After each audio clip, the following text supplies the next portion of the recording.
Okay, so we are halfway down at page 7 if you're following at home. David felt the case being handed to him. Goodbye, David, and don't worry. It'll be all right. I'll send a letter as soon as I can. God bless. She kissed him quickly on the cheek and turned away. He watched her until she disappeared at the end of the street. All around him, they were crying. Boys he'd never dreamt could cry, weeping openly, and mothers holding on to each other as they walked away. He was glad his mother hadn't cried, and it helped him to see so many of his friends as miserable as he felt himself. He blinked back the tears that had gathered in his eyes and wiped his face before turning to the station. The warmth of the underground came up to meet them as the school trooped down the silent, unmoving escalator. They followed Miss Evers along the tunnels, down the stairways and out onto the platform. Tucky came up alongside David and dropped his suitcase. Hello, Davy. Hello, Tucky. They were old friends and there was nothing more to be said. Here is the picture on page 8. They did not have long to wait. There was a distant rumble and then a rush of warm, oily wind that blew their eyes closed as they rushed into the platform. Miss Evers counted them as they pushed and jostled into the carriage, herding them in like sheep, so that every corner of the carriage was filled. The doors clicked and hissed shut, and the train jerked forward, throwing everyone against each other.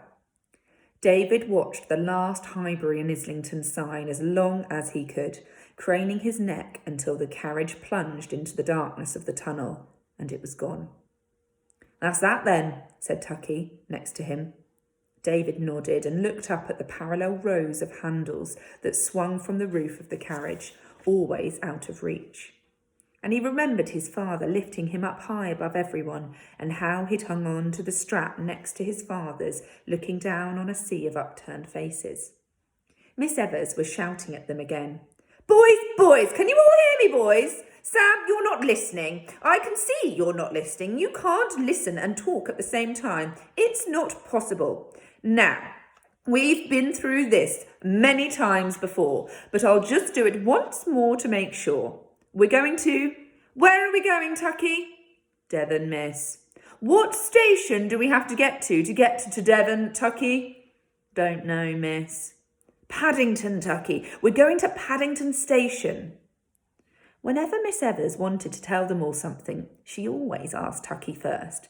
And when Tucky didn't know, and he never did know, that was her excuse to tell them herself.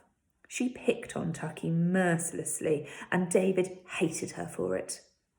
And what am I going to give you at Paddington Station, Tucky? Can you remember that, Tucky? No, miss. Your placards, Tucky, with your name and your address on. Remember, in case you get lost. And the string, miss, someone else said. Tucky was already sniffing. His hands screwed into his eyes. Another question from Miss Evers, and he would dissolve into a flood of tears. Well, I'm glad someone was paying attention. Placards and string. You'll be wearing the placards around your neck. Remember now, Tucky. Tucky nodded into his raincoat sleeve, and Miss Evers left him alone after that. They had to change trains once, and Sam left his case behind on the train. Miss Evers screamed at the guards, and the doors hissed open again, and she went back in for it. But when she came out, she screamed at Sam. But Sam braved it out and then grinned sheepishly as soon as her back was turned. Placards strung round their necks, and 2 by 2 the boys climbed the long stairs up into Paddington Station. David and Tucky were almost last in the crocodile and as far away from Miss Evers as possible. Up to that moment, it had been just his school that was being evacuated. But now David discovered that every other child in London seemed to be at the station. Miss Evers shouted back at them to hold on to the belt of the boy in front, and they wound their way round like a long snake through the crowds of milling children and screaming teachers, who paused only to blow their whistles. And above it all came the thunder and the rhythmic pounding of steam engines and the rich, exciting smell of the smoke. David had been on a train just once before. Just before the war started, he'd been on a school journey to Birchington, but then his mother and father had been on the platform waving him off. He felt the belt in his hand jerk, and the crocodile stuttered forward again towards the platform. Miss Roberts, the headmistress, was waiting for them by the ticket barrier, and so was Miss Hardy. Miss Roberts was in her usual bird's nest hat, and Miss Hardy, as usual, was clucking around her like a worried hen. Miss Evers seemed relieved to see them and smiled for the first time that morning. Miss Roberts took charge and beckoned everyone closer. "The train's at least 2 hours late, boys, so we'll have to wait. Put your cases down and sit on them." It was good to have Miss Roberts there in her hat and bright clothes. There wasn't a boy in school who didn't like her, and now her smiles and laughter were familiar and comforting in the strangeness and noise of the station. David spent the last 2 hours chatting to Tucky and looking at everyone else. That was all there was to do. The marches blared out of the loudspeakers, but they were so loud he could hardly make out the tune. And when there was a tune he recognised, a great explosion of steam would ruin it for him. Miss Hardy gave everyone a roll and jam with a mug of warm milk, and Miss Roberts sat heavily on her suitcase and smoked her way through a packet of cigarettes.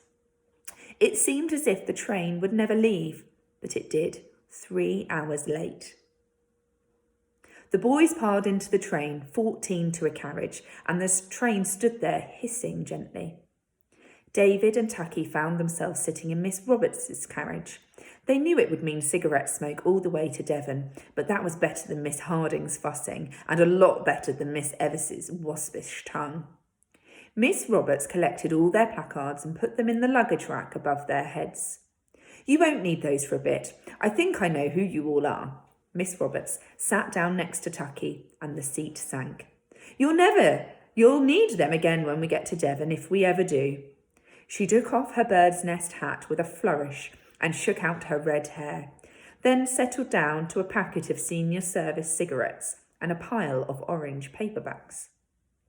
She was a huge lady, and Tucky wondered if he would ever be able to stop himself from sliding down towards her into the crater she had made in the cushioned seat.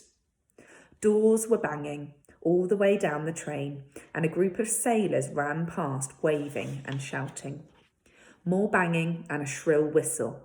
The pressure building up in short blasts of steam, and then the train heaved forward, the engine settling into a slow pulling rhythm as they watched the platform slip away. "We're off," said Tucky.